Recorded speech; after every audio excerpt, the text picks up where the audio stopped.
Un,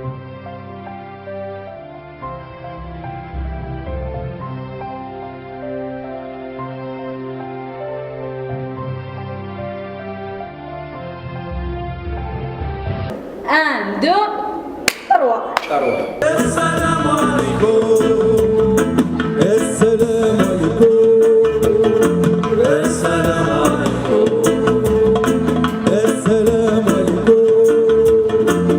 Assalamu alaikum. Assalamu alaikum wa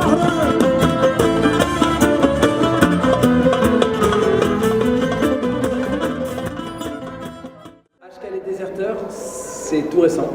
Donc là, ça date de l'année dernière, 2013, avec cette idée de reprendre les standards de la chanson française. Donc Brel, Brassens, Ferré, Piaf, Gainsbourg, en version Charlie. Voilà, de faire rencontrer ces deux musiques, ces deux univers que je porte en moi. Pour moi, le symbole était beau de faire se marier ces deux musiques, parce que moi, je suis ces deux histoires-là, finalement. Je suis né en France, et en même temps, le pays, voilà, mon histoire, elle a commencé ici, c'est le pays de mes parents, ce que je raconte sur scène.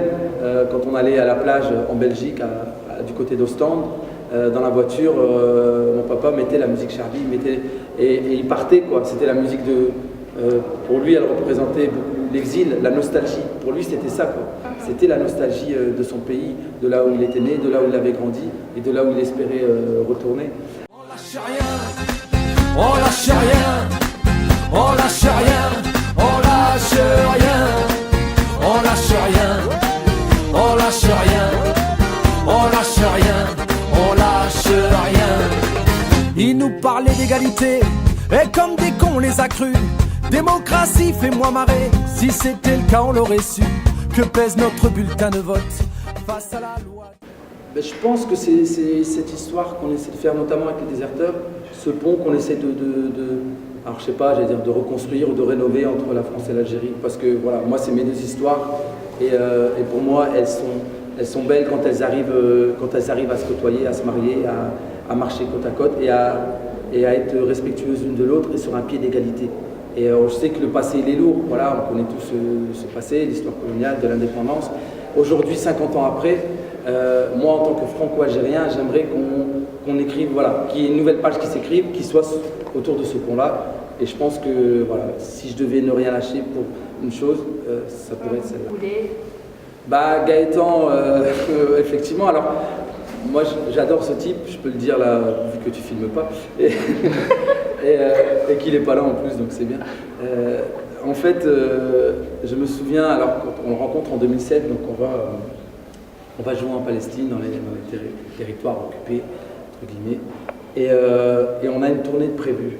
Dans cette tournée, il y a deux dates qu'on ne peut pas faire en 2007, c'est celle à Gaza et celle à Naplouse, parce qu'il y avait l'incursion de l'armée israélienne à Naplouse, et à Gaza, voilà, c'était fermé, c'était le blackout.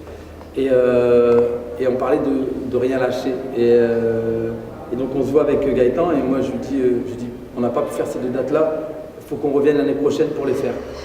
Et il me dit top là, on le refait l'année d'après, et on revient l'année d'après, en 2008, donc grâce à lui, et on les fait ces deux concerts. Donc, et contre toute attente, parce que Gaza est encore bouclé, et on a eu, j'allais dire une chance, c'est la chance de ceux qui ne lâchent rien, qui finissent par de toute façon par enfoncer les portes, quoi. Donc plus personne ne rentrait ni ne sortait à Gaza, et je ne sais pas ce qui s'est passé ce jour-là, on est rentré presque comme dans du beurre. On a fait le concert à l'Institut français, on a fait le concert à Naplouse. Donc voilà, j'aime, je te parlais de ces gens qui lâchent rien, et lui il en fait partie.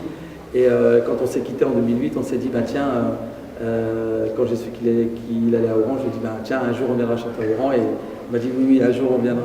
Et voilà, il n'y a pas de hasard si on a fini par venir avant qu'il s'en aille. Donc voilà, je pense que nos chemins se recroiseront. Merci beaucoup.